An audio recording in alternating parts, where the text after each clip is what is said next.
तो अभी आपके मेरी तरफ से इलस्ट्रेशन नंबर 2 हमने क्लास में किया, 3, 4, 5, 9 मैंने आपको होमवर्क दिए, और अभी क्लास में हमने एक और किया है 6th। नेक्स्ट देखिए illustration number 7th।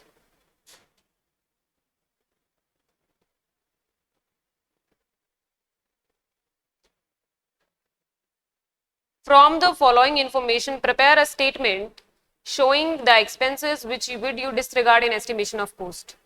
Rent, rates and insurance of office, bad debts, discount allowed, bank charges.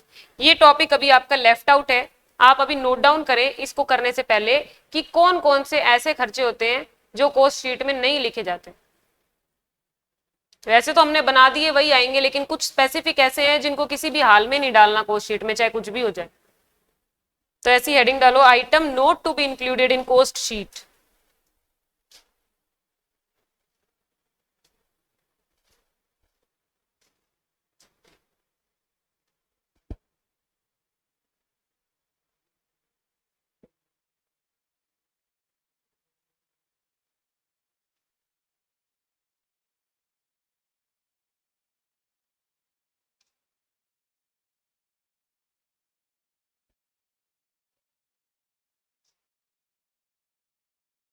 items not to be included in cost sheet.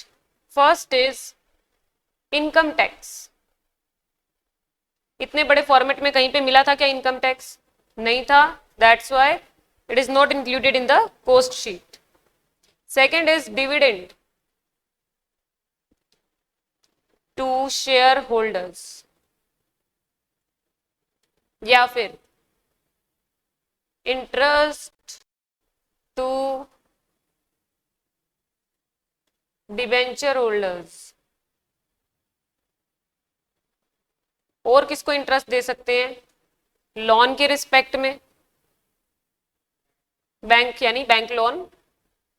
फिर आपका premium on redemption of shares या debentures, security premium,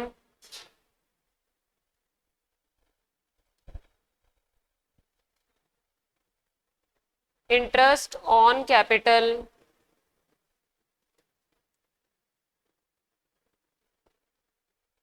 discount on issue of shares या debentures,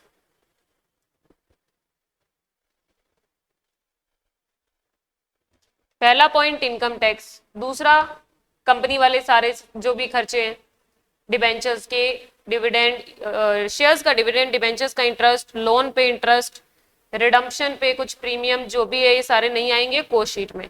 तीसरी वाले लिखिए donation, personal expenses of owner, drawings of proprietor. इससे question बनेगा which of the following expenses can never be included in the cost sheet. एक बार इस list को read किया हुआ होगा तो फिर आगे दिक्कत नहीं आएगी आप लोगों को। और लिखिए commission to managing director,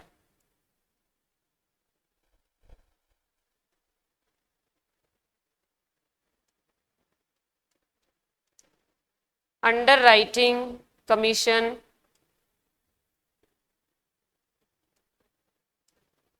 reserve for bad dates,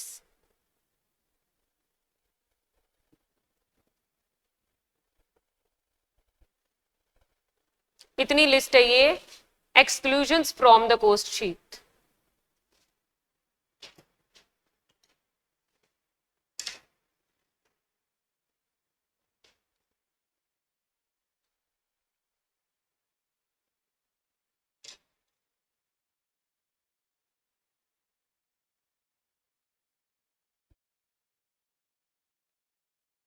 ये लिस्ट बनाने के बाद आप उस इलस्ट्रेशन पे वापस मूव कर सकते हैं, इलस्ट्रेशन नंबर 7।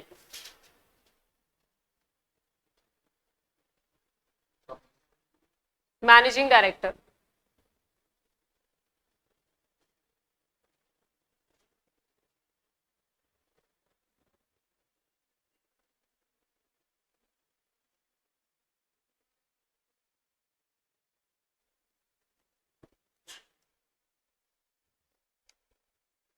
Illustration number 7.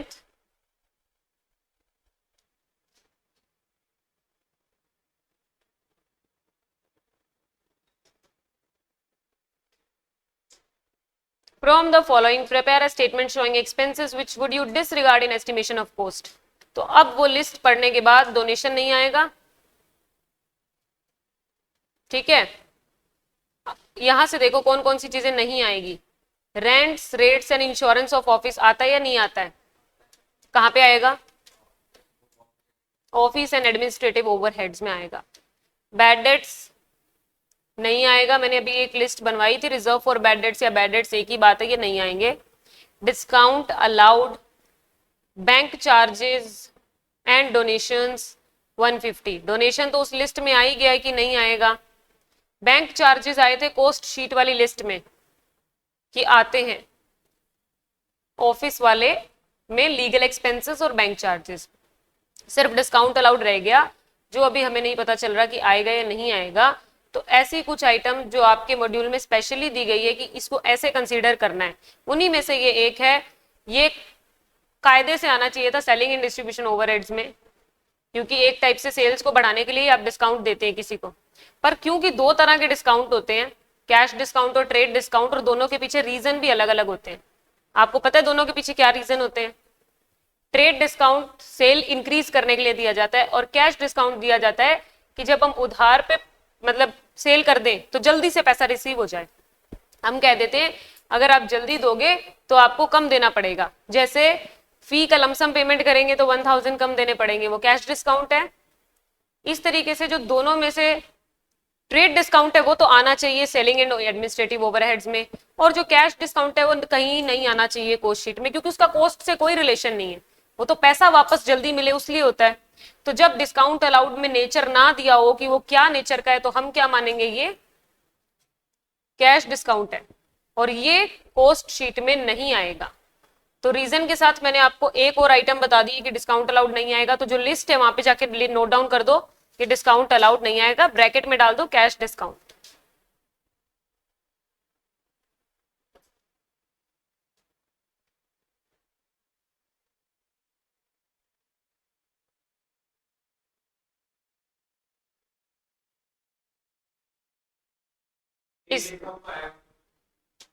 इसने पूछा था कौन कौन सी चीजें आएगी और कौन कौन सी नहीं आएगी, तो कौन कौन सी नहीं आएगी उसकी लिस्ट बनाने को बोला था, वो लिस्ट बना दी आपने। Donation, discount, bad debts, total लगा के बता दिया इतना।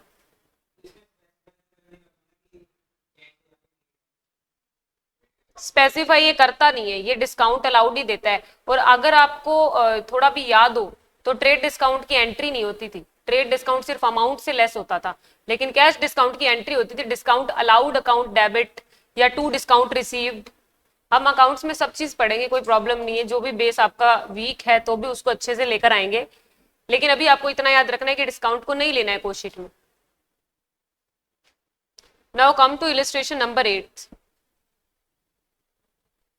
ये तो इजी था, ट्राई किया होगा मे बी, हो गया, चलो फिर भी हम करवाएंगे एक बार। तो prime cost is equals to 50,000, direct labour is equals to 70% of prime cost, calculate direct material. अब क्योंकि direct expenses plus direct material plus direct labour is equals to होता है प्राइम कॉस्ट। एक्सपेंसेस दिया नहीं है तो जीरो मान लेंगे, मटेरियल निकालना है, और डायरेक्ट लेबर है 70% ऑफ द प्राइम कॉस्ट, यानी 50,000 का 70%, 35,000 इज प्लस और इज इक्वल्स टू आपकी कितनी 50,000 प्राइम कॉस्ट। तो DM is equals to 50 minus 35, direct material is equals to 15,000। बहुत ज्यादा इजी था ये, ऐसा भी नहीं आएगा एग्जाम में इतना इजी।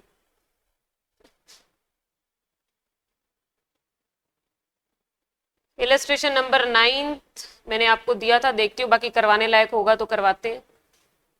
ये देखना चाहिए एक बार। Direct material cost is 80,000, direct labour is 60,000, factory overhead 90,000, beginning goods in process opening WIP is equals to 15,000, cost of goods manufactured यानी cost of production is 2,45,000, cost assigned to ending goods in process। ठीक है, सो देखते हैं कि क्या cost निकलेगी। सबसे पहली चीज प्राइम कॉस्ट निकालना, पहला स्टेप यही होता है। प्राइम कॉस्ट कितनी आएगी? 80 प्लस 60, डायरेक्ट एक्सपेंसेस नहीं दिए हुए, 1,40,000 आ गई, प्लस किए फैक्ट्री ओवरहेड्स 90,000, तो ये मेरे पास आई ग्रोस वर्क्स कॉस्ट कितनी? 2,30,000। फिर प्लस करूंगी ओपनिंग WIP, लेस करूंगी क्लोजिंग WIP, फिर मेरे पास आ जाएगी net works cost. Net works cost में मैं क्या करती हूँ कॉस्ट ऑफ प्रोडक्शन निकालने के लिए?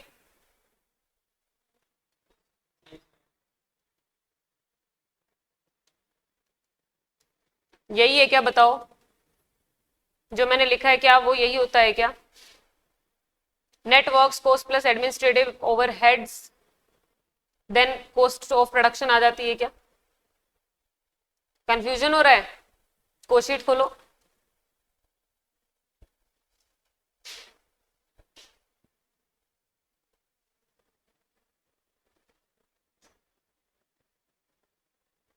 क्लोजिंग WIP हमें निकालना है, पोस्ट शीट खोल के बताएं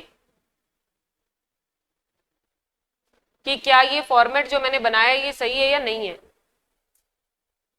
इनको एक बार खोल के देख लेने दो। ऐसे विश्वास नहीं करना चाहिए, तुम्हें तो चलो याद है, पर बाकी अगर मैम बोले ना कि खोल के देख लो तो कॉपी खोल के देख लो, कोई डर नहीं है।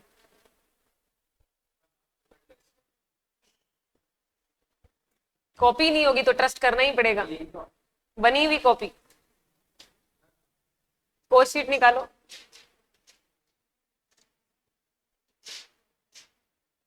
अब बताओ सही है क्या फॉर्मेट?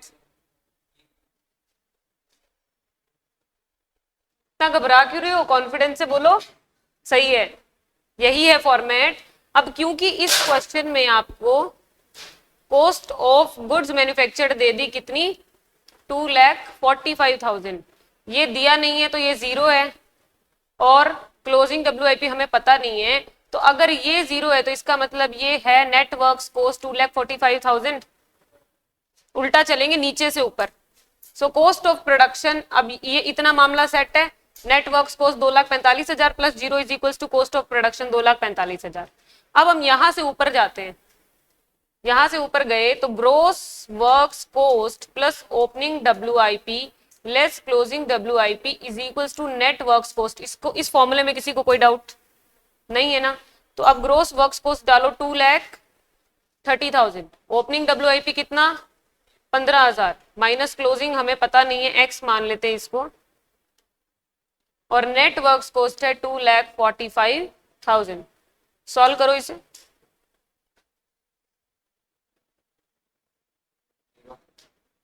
जीरो आ रहा है,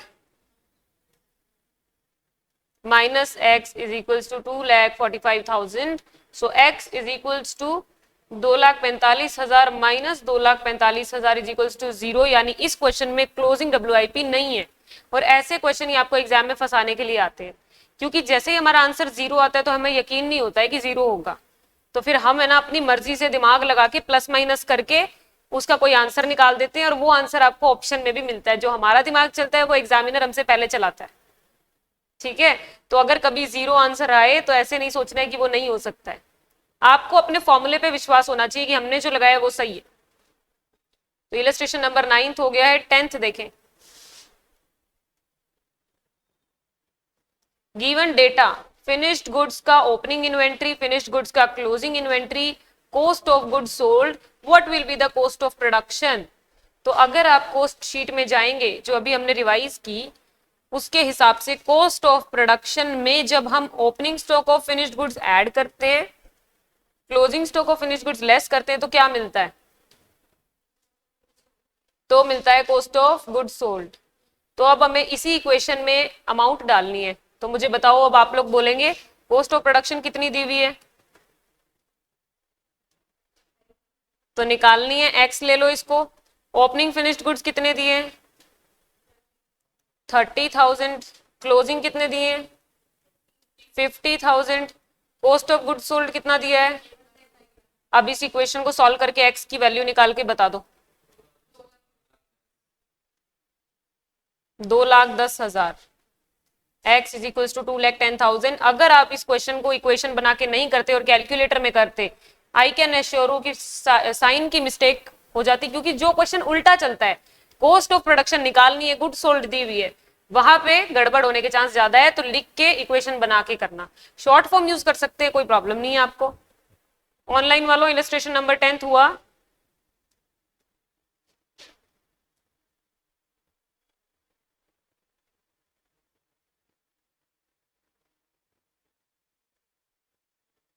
चार्मी इशिका 10th इलस्ट्रेशन।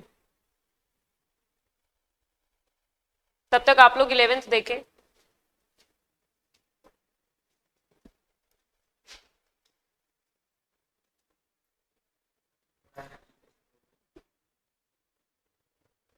आप लोग मीटिंग में है या नहीं है।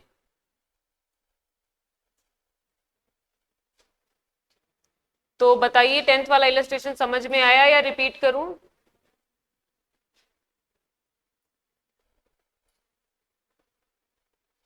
ठीक है, देखिए 11th वाले में आपको प्रिपेयर करनी है cost sheet. Statement of cost किसका दूसरा नाम है, कॉस्ट शीट का ही। तो अब हमें इसे प्रिपेयर करने का एग्जाम में कोई मतलब नहीं है, पर हम इसे प्रिपेयर करेंगे क्यों, ताकि वो फॉर्मेट जो हमने लर्न किया एमसीक्यू के लिए वो और अच्छे से दिमाग में बैठ जाए। शुरू करो फटाफट मेरे साथ। इसने रॉ मटेरियल का ओपनिंग दिया है, क्लोजिंग दिया है, परचेज दिया है। तो डायरेक्ट मटेरियल या फिर कॉस्ट ऑफ मटेरियल कंज्यूम्ड की वैल्यू निकालो सबसे पहले। प्राइम कॉस्ट के लिए 3 चीजें चाहिए होती है ना, डायरेक्ट मटेरियल, डायरेक्ट लेबर और डायरेक्ट एक्सपेंसेस। मटेरियल का ही दूसरा नाम था cost of raw material consumed, जिसका फॉर्मूला मैंने आपको कॉस्ट शीट के अंदर ही लिखवाया है, वो देखो। Opening stock plus purchases less closing stock. करें साथ साथ। So opening stock is 60,000 plus purchases of raw material is 9 lakh minus closing stock is 50,000। तो ये आपका आया 9,10,000 डायरेक्ट मटेरियल की वैल्यू आ गई यहां पे। फिर लेबर की वैल्यू देखो कितनी है, वेजेस पेड 5 लाख लिख देती हूं मैं डायरेक्ट लेबर में। डायरेक्ट एक्सपेंसेस में कुछ है, कुछ नहीं दिया, 0। इन तीनों का टोटल क्या होता है, प्राइम कॉस्ट। तो 9,10,000 और 5 लाख 14,10,000 प्राइम कॉस्ट। ज्यादातर एमसीक्यू प्राइम कॉस्ट के भी आ सकते हैं, जिसके अंदर आपको डायरेक्ट मटेरियल की वैल्यू पहले निकालनी पड़े, फिर इन तीनों को ऐड करके प्राइम कॉस्ट आ जाए। अब प्राइम कॉस्ट आ गई है 1414 टाइम्स 0 दैट इज 14,10,000। इसमें ऐड करें फैक्ट्री ओवरहेड्स,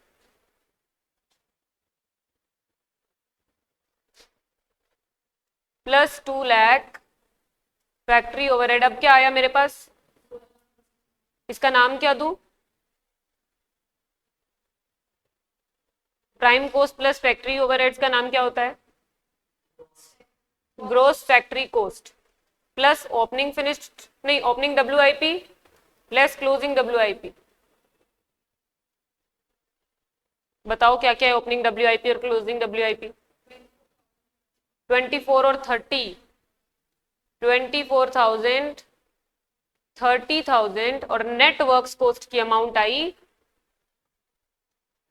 कैलकुलेटर लाए हो सभी, हाँ तो निकालो। 16,10,000 में ऐड करो 24,000 और लेस करो 30,000।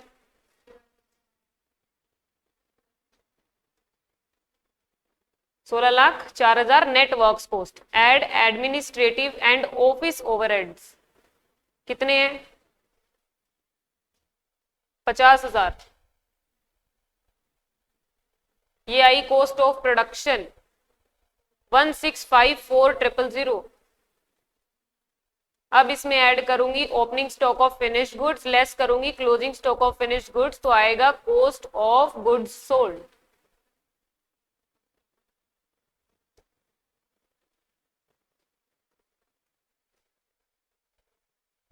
क्या ऐड करूं? Opening stock of finished goods कितना है? ये नहीं, ओपनिंग स्टॉक है कितना? 1,20,000। Closing stock 1,10,000। फिर कॉस्ट ऑफ गुड्स सोल्ड यही है। अब इसमें ऐड करूंगी सेलिंग ओवरहेड्स, तो आएगा मेरे पास कॉस्ट ऑफ सेल्स। कितना है सेलिंग एंड डिस्ट्रीब्यूशन ओवरहेड्स? सीधा सीधा सीधा सीधा दिया हुआ है इस क्वेश्चन में सब कुछ। तो कॉस्ट ऑफ सेल्स आ गई। अब इस क्वेश्चन में सेल्स दिया है या प्रॉफिट दिया है? क्या दिया है? सेल्स दे दी, तो प्रॉफिट बैलेंसिंग फिगर से आ जाएगा। सेल्स कितनी दी है? 20 लाख। तो अगर सेल है 20 लाख, कॉस्ट है 16,94,000, तो प्रॉफिट कितना है? 3,06,000। कैसे आया? 20 लाख माइनस 16,94,000। बिल्कुल सिंपल, जैसा फॉर्मेट है, एक बार फॉर्मेट याद हो गया तो सीधा सीधा होता जाएगा क्वेश्चन। इस क्वेश्चन को एग्जाम टाइम में रिपीट नहीं करना है, क्रॉस लगा दो इस पे। एक बार करवाना मेरा काम था, बाकी वापस कभी देखने की जरूरत नहीं है, क्योंकि फॉर्मेट एक बार लिखवा दिया, उसी को देखना है। इससे पहले जो हमने छोटे छोटे क्वेश्चन करे वो एमसीक्यू पर्पज से आ सकते हैं, ये नहीं आएगा। इलस्ट्रेशन नंबर 12, 13 एंड बस 2 ही रह गए। करो 12th वाला स्टार्ट करते हैं। From the following particulars prepare cost statement showing the components of total cost and the profit for the year ended. ये इतनी बड़ी लाइन लिखने की बात ही नहीं है, कोस्ट शीट बनानी है सिंपल वाली। इसमें हम क्या सीखेंगे, कौन सी चीज कहाँ आएगी, पहले ये देखते हैं क्वेश्चन पढ़ते पढ़ते। स्टॉक ऑफ फिनिश्ड गुड्स, अब ये 1 तारीख का है, 1 जनवरी यानी ओपनिंग स्टॉक है। So opening stock of finished goods हम कहाँ काम में लेते हैं? हम लेते हैं कॉस्ट ऑफ प्रोडक्शन में, इसको ऐड करते हैं और फिर हमें कॉस्ट ऑफ गुड्स सोल्ड मिल जाती है। यही है क्या? Stock of raw material, direct material निकालने के काम आएगा। वर्क इन प्रोग्रेस का स्टॉक कहाँ पे काम आएगा? नेट वर्क्स कॉस्ट निकालने के काम आएगा। रॉ मटेरियल की परचेज डायरेक्ट मटेरियल में काम आएगी। कैरेज इनवर्ड कहाँ पे काम आएगा?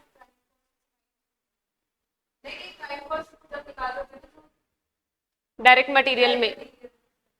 डायरेक्ट मटेरियल में 4 चीज थी, opening stock plus purchases plus carriage inward plus closing stock. Wages कहाँ पे आएंगे? प्राइम कॉस्ट निकालते वक्त। Works manager salary, works manager यानी फैक्ट्री का मैनेजर है, उसकी सैलरी है, तो फैक्ट्री ओवरहेड्स।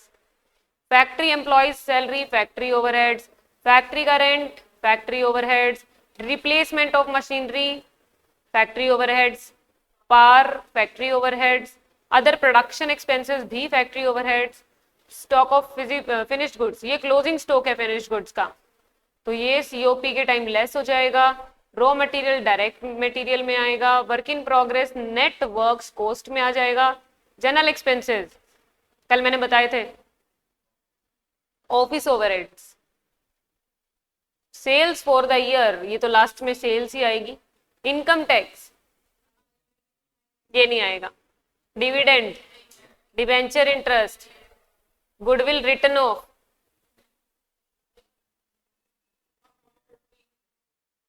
ये कहाँ आता है? हमने तो नहीं सुना ऐसा कुछ भी, गुडविल रिटर्न ऑफ। और ये आना भी नहीं चाहिए, क्योंकि ड्राइंग्स और वो सब चीजें भी नहीं आ रही थी अकाउंट से रिलेटेड। ये तो कॉस्ट शीट बन रही है, ये कहीं नहीं आएगा। पेमेंट ऑफ सेल्स टैक्स भी नहीं आएगा। सेलिंग एक्सपेंसेस, क्या इसमें अमाउंट मिसिंग है एक, पर जब आएगा ही नहीं तो हमें अमाउंट से लेना क्या है। सेलिंग एक्सपेंसेस कहाँ आएगा? Selling and distribution overheads. Profit balancing figure से आ जाएगा, क्योंकि कॉस्ट दी है, सेल्स दी है, तो प्रॉफिट जो बचा हुआ होगा वो आ जाएगा। अब देखिए क्वेश्चन में क्या क्या लिखा है इसने। सबसे पहले opening stock of raw material add purchases add carriage inwards less closing stock, इससे इसका निकल गया मटीरियल। फिर लेबर, फिर आई प्राइम कोस्ट, फिर फैक्ट्री वाले खर्चे ऐड किए, उसमें ओपनिंग क्लोजिंग लेस करके नेट वर्क्स कॉस्ट निकाली। नेट वर्क्स कॉस्ट के बाद में ये इसकी ये ग्रॉस थी ऊपर वाली, ये net works cost. General expenses add किए, cost of production, opening closing इसका ऐड किया, cost of good sold, selling expenses, cost of sales.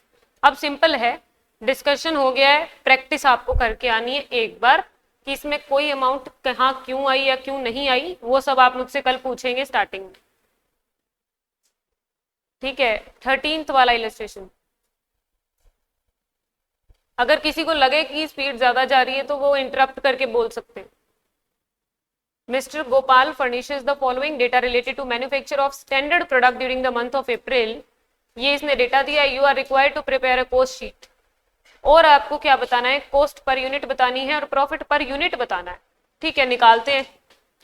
सबसे पहली चीज रॉ मटेरियल कंज्यूम्ड, यानी डायरेक्ट मटेरियल 15,000, डायरेक्ट लेबर 9,000। फिर इसने बोला मशीन आवर्स वर्कड और मशीन आवर रेट, ये तो फैक्ट्री ओवरहेड्स है। फैक्ट्री में जो मशीन का खर्चा लगा है वो है, मशीन का काम फैक्ट्री में। एडमिनिस्ट्रेटिव ओवरहेड्स वो हमें पता ही है कहाँ जाएंगे, सीधी सीधी बनाओ, प्राइम कॉस्ट निकालो। Direct expenses 0, prime cost 24,000, add करो फैक्ट्री ओवरहेड्स। मशीन में 900 घंटे काम हुआ, 1 घंटे के 5 रुपए लगते हैं, तो मशीन के कितने खर्चा आया होगा, 4500 फैक्ट्री ओवरहेड्स। तो ये आपकी आ गई फैक्ट्री कॉस्ट 24,000 प्लस 4500 इट्स 28,500 आ गई। अब क्लोजिंग ओपनिंग WIP कुछ दिया है क्या, तो बस यही नेट वर्क्स कॉस्ट है। नेट फैक्ट्री कॉस्ट भी आ गई 28,500। इसमें एडमिनिस्ट्रेटिव ओवरहेड्स ऐड करेंगे तो बोला है 20% of the works cost. 20% of the works cost, किसका 20% लूं, 28,500 का, इसका 20% इसमें ऐड कर दो। कितना है 20%, 5700 में ऐड कर दूंगी तो कॉस्ट ऑफ प्रोडक्शन मेरे पास आ रही है 34200। इसके अलावा सेलिंग ओवरहेड्स ऐड करो। अब इसने एक गड़बड़ कर दी, सेलिंग ओवरहेड्स इसने बोला 0.5 पर यूनिट। ये इंपॉर्टेंट क्वेश्चन है। देखो आपने बनाई कितनी यूनिट थी, सबसे पहले ये देखेंगे। Unit produced 17,100, unit sold 16,000। अगर आपने प्रोडक्शन करने के दौरान 17,100 यूनिट बनाई थी पर बिकी केवल 16,000, तो आपके हाथ में कितनी है, 1100। 1100 आपके हाथ में रह गई, वो सेल नहीं हो पाई। तो जो सेलिंग एक्सपेंसेस है, जो 0.5 पर यूनिट है, वो जो सेल हुई है उन पे लगेंगे या जो मेरे पास रह गई उन पे भी लगेंगे। ये जो सेलिंग है ओवरहेड दिया है 0.5 पर यूनिट, वो 16,000 पे लगाऊं या 17,100 पे लगाऊं, नहीं, जितनी सेल हुई है उस पे ही लगते हैं सेलिंग ओवरहेड्स। ठीक है, ये चीज अभी से माइंड में फिट कर लीजिए। सेलिंग ओवरहेड्स केवल एडवर्टीजमेंट नहीं होता है जो आप सोच रहे हैं। सेलिंग ओवरहेड्स मतलब क्या पता कि आपको सेल करने का कोई खर्चा लगाओ, यहाँ से वहां पहुंचाने का, तो जो आपके पास गोडाउन में पड़ा है उस पर तो कोई खर्चा नहीं लगा सेल करने का, सेल हुआ ही नहीं है वो 1100। तो सिर्फ 16,000 के ऊपर 0.5 से सेलिंग ओवरहेड्स तो आ जाएंगे। कितने आएंगे, 8,000। 8,000 आपके सेलिंग ओवरहेड्स आ गए। लेकिन एक और नई चीज है, जो 1100 का गुड्स आपके गोडाउन में रह गया उस पे प्रॉफिट निकलेगा क्या, जब कोई चीज बिकी नहीं तो उस पे प्रॉफिट कैसे निकालोगे, प्रॉफिट तो तब होगा ना जब वो जाके सेल होगा। यानी कि केवल 16,000 यूनिट्स जो सेल हुई है प्रॉफिट उस पे निकालना है। तो हमने तो ये जो कॉस्ट ऑफ प्रोडक्शन निकाली है ये तो 17,100 की निकाल रखी है और हमें प्रॉफिट सिर्फ 16,000 यूनिट्स का चाहिए। तो आप सबसे पहले ये 34,200 जो 17,100 के लिए निकाला गया है उसे 16 में कन्वर्ट करके दे दें। अगर किसी को ये फॉर्मूला पता है तो बात करते हैं। देखो कोई अमाउंट है, मैं बताती हूँ, 4 टॉफीज 10 रुपए की है, 3 टॉफीज कितने की होगी,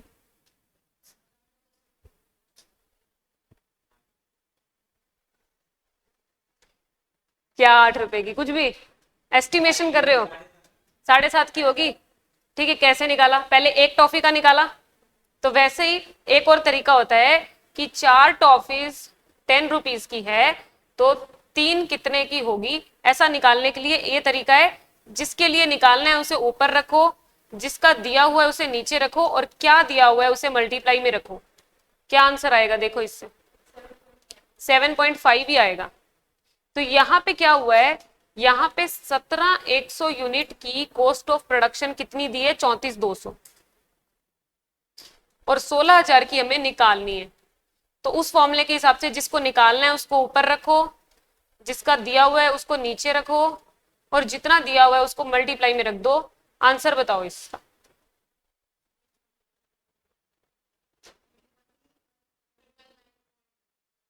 31,999.9, 32,000 मान लो। 32,000।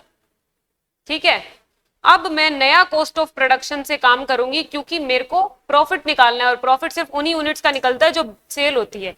तो न्यू कॉस्ट ऑफ प्रोडक्शन है मेरी 32,000। उसमें से सेलिंग ओवरहेड्स लेस होंगे 8,000 जो आपने अभी निकाले थे। लेस होते हैं, ऐड होते हैं कॉस्ट में? कॉस्ट है ये, सारी कॉस्ट शीट में ऐड करते हैं हम। 40,000 आई कॉस्ट ऑफ सेल्स। और सेल्स कितने में हुई यूनिट? 16,000 यूनिट एक में कितने रुपए में बिकी है? सेल कितने में हुई है ये देखो। Unit sold 16,000 at the rate 4 per unit, यानी 64, 16 4 जा 64, 64,000 की सेल्स है, ये कॉस्ट है, तो प्रॉफिट कितना हो गया?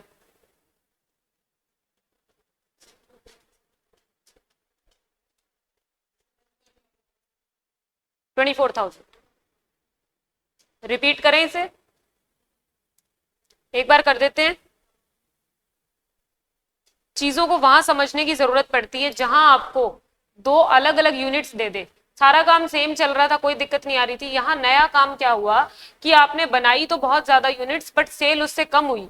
तो जब प्रॉफिट निकालने को बोलेगा तो उन यूनिट्स पे तो कभी प्रॉफिट नहीं आ सकता जो गोडाउन में रखी है, तो उन्हें हटाओ और बाकी की कॉस्ट निकाल लो। तो अब जब मैंने टोटल कॉस्ट शीट के मेथड से कॉस्ट निकाली, वो 17,100 की थी, मुझे चाहिए 16,000 की कॉस्ट। तो मैंने इस फॉर्मूले से 16,000 की कॉस्ट निकाल ली, 32,000 आ गई। ये थी कॉस्ट ऑफ प्रोडक्शन। उसमें मैं ऐड करूंगी सेलिंग एंड डिस्ट्रीब्यूशन ओवरहेड्स। मेरे पास आई cost of sales. Cost of sales और सेल्स का डिफरेंस होता है प्रॉफिट। ये लाइन से चला है ये क्वेश्चन। आज जैसे मैंने आपको बताया, आपको घर पे देखना है, और कल अगर इसमें किसी को कोई डाउट हो तो स्टार्टिंग में पूछ लेना।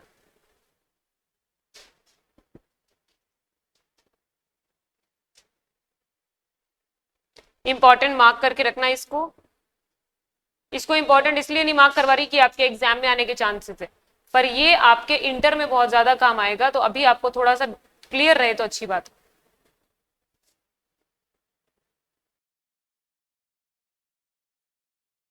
स्टार्ट करते हैं। Unit number 4.2।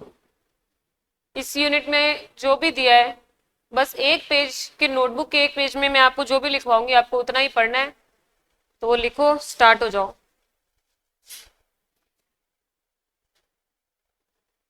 Major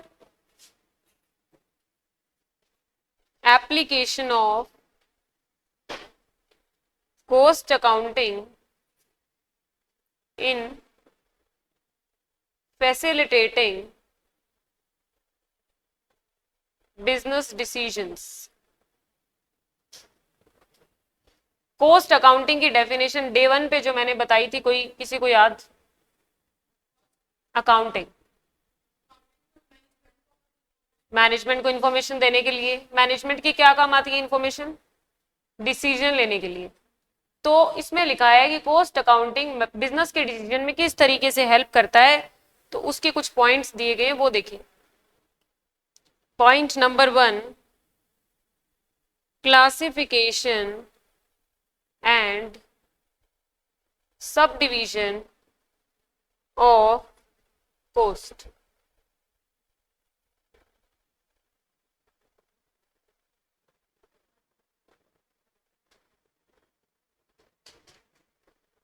costs are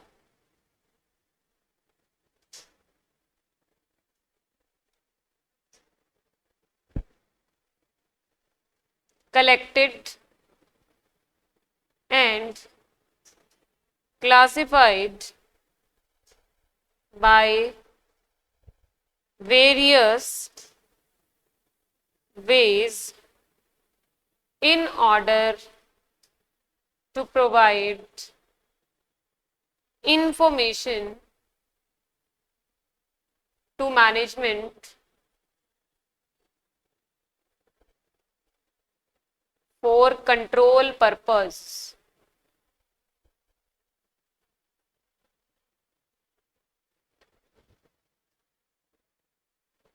क्या किया जाता है, जो कॉस्ट है उसको कलेक्ट करके अलग अलग क्लासिफाई किया जाता है। हमने किया था एक चैप्टर क्लासिफिकेशन ऑफ कॉस्ट, जिसमें direct, indirect, fixed, variable, semi variable, याद आ रहा है क्या चैप्टर?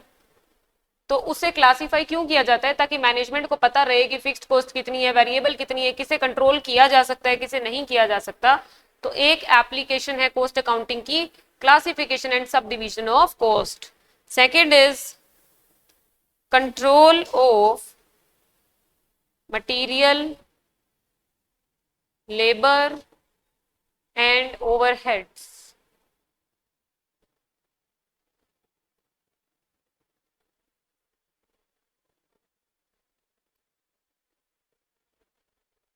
वही बात, मैनेजमेंट इन तीनों पे कंट्रोल कर सकता है, कोई भी एक कॉस्ट एक्स्ट्रा ना लगे।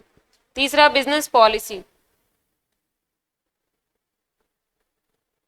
Cost accounting helps management to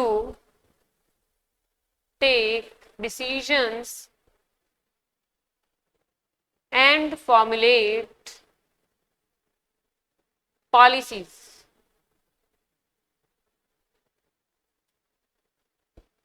D number point is budgeting.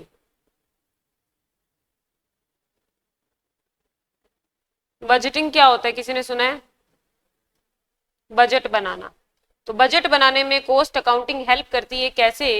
कि कॉस्ट में आपने आज सारी इंफॉर्मेशन लिख ली, अब आपने एक बार लिखा कि मेरे को इतना बनाने के लिए इतना मटेरियल चाहिए, तो आगे जब आप अनुमान लगाएंगे कि मुझे इतना बनाना है तो उतना मटेरियल लगेगा, वो कैसे पता लगेगा?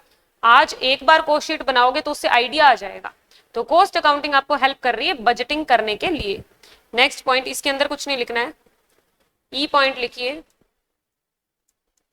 Standards for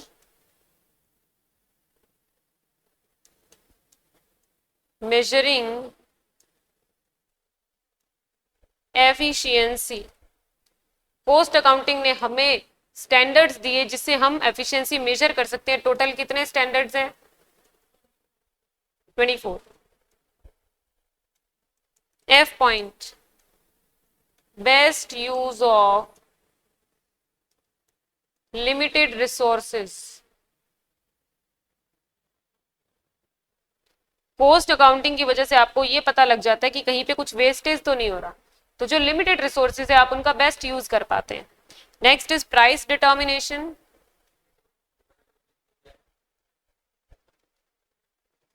cost accounting standards. H point is helps management to fix selling price.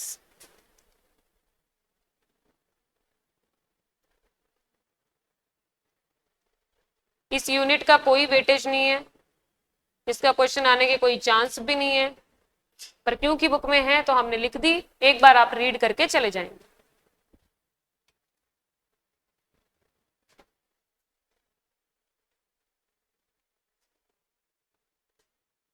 Done, इतनी है ये यूनिट। इसमें अब कोई ऐसा पॉइंट जिसका मतलब आपको ना पता चला हो कि ये क्या है, ये लाइन का मतलब, तो वो पूछ सकते हैं। इसके साथ कॉस्ट अकाउंटिंग मेरी तरफ से कंप्लीट है। 2 से 3 दिन आपके पास रहेंगे। मंडे से मैं कॉस्ट अकाउंटिंग के क्वेश्चंस क्लास स्टार्ट होने से पहले 2-2 पूछा करूँ, ताकि घर पे कॉपी ना देखनी पड़े और कॉस्ट हम भूले नहीं एग्जाम तक।